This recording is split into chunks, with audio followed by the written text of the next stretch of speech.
Okay, so before we begin, the recipe I'm sharing today will serve 5 to 6 people. So let's start off with the pepper mixture. As you can see here, we've got some red bell pepper and a tin of plum tomatoes.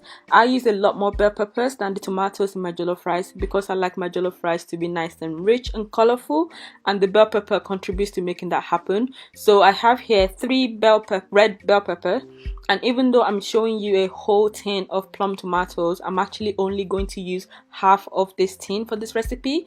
If you don't have red bell pepper, you can use this red sweet pointy peppers, and if you don't have a tin of plum tomatoes, you can use fresh vine tomatoes for this recipe as well. So I'll also be using 2 scotch bonnet, which can be adjusted to your tolerance. So we're going to be using also 4 garlic cloves, a small amount of ginger, 5 medium-sized red onions. I only use red onions in jollof rice. It makes it nice and sweet. So I'm blending 4 of the onions with the peppers, and we'll slice the last onion to fry later. So I'll blend everything you can see on the screen right now apart from one of the onions. When I blend, I'll add 1 cup of water and blend it until it's smooth.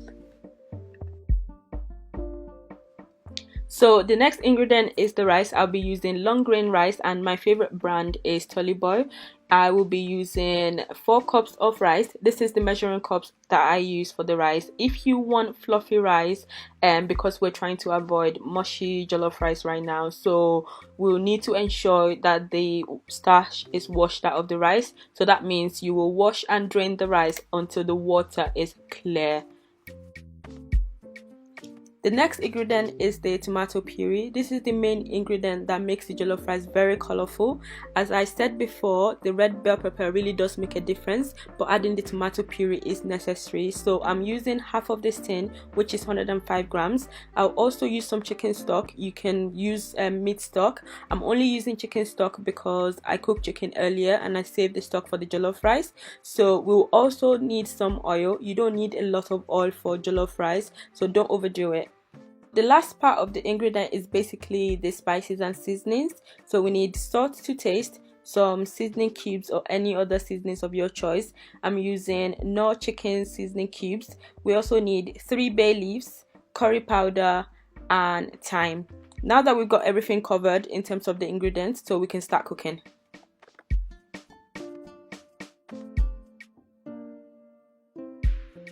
My cooker is set to medium heat right now, so we're gonna heat the oil and fry the sliced onions slightly before we add the tomato puree first. So make sure to stir the puree consistently to avoid burning. This is why I'm frying it on medium heat, as it would easily burn. So I do this for about 5 minutes. It's ready when it looks a bit like crumbled.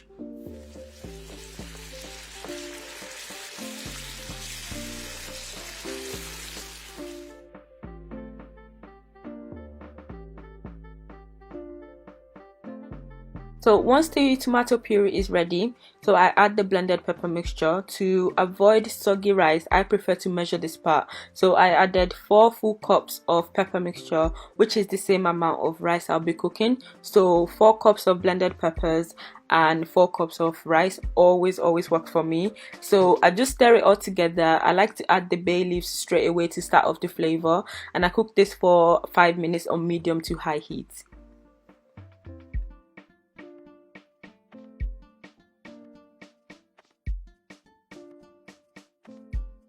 So after 5 minutes of cooking the sauce, I add the chicken stock and all the spices and seasonings I mentioned earlier, including the salt as well. So I cover it and let it fully cook for 10 more minutes. So the total time for cooking the sauce was 15 minutes for me. So whilst this cooks, or you can just go ahead and wash the rice, but like I mentioned earlier, ensure that the rice is washed until the water is clear, because we don't want mushy or sticky jollof rice.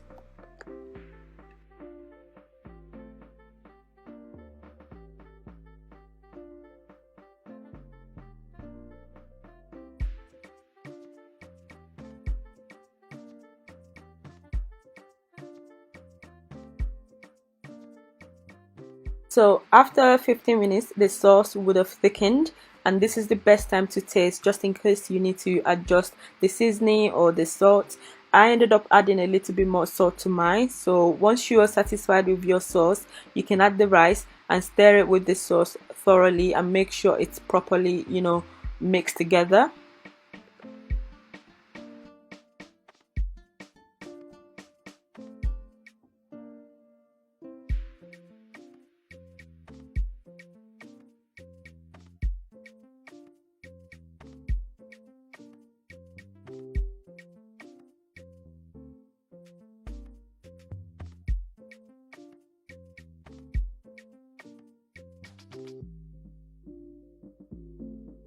So this is another important part to avoid soggy jollof rice. We don't want to add excess, water to the rice that can make it soggy. So once the rice is thoroughly mixed with the sauce, you can add in just enough water to cover the rice. So the water should be just above the level of the rice, which works well. And that's one way of doing it, but I prefer to measure mine. So for this recipe, I just added 1 cup of water, and that was enough to be able to cook this jollof rice.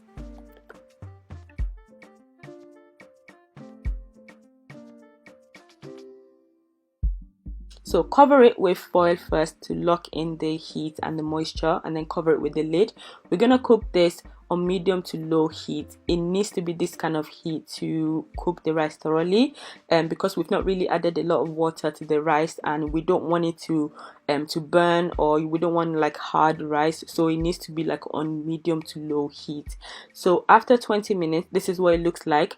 It might look like there's not enough water to cook the jollof, but there is. So at this point, I have a taste again, just to make sure that I don't need any more seasoning or salt or anything like that. So just taste the rice and then adjust your seasoning at this point, and then cover it again with foil and then the lid.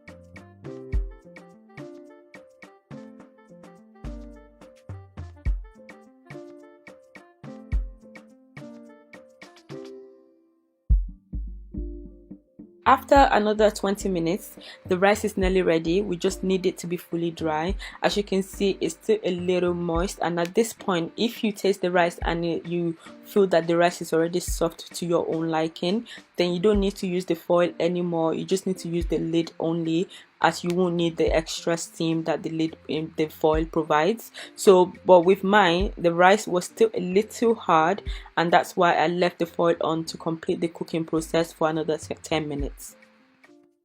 Now it's pretty done, and if you want that smoky flavor, that patty jollof rice vibe, just turn up the heat to high heat and cover the rice with just the lid and let it burn. So let it burn for a couple of minutes, 5 minutes, 10 minutes, and there you have it. It's all done. Obviously jollof rice is easy, but it's harder when you're cooking for more people.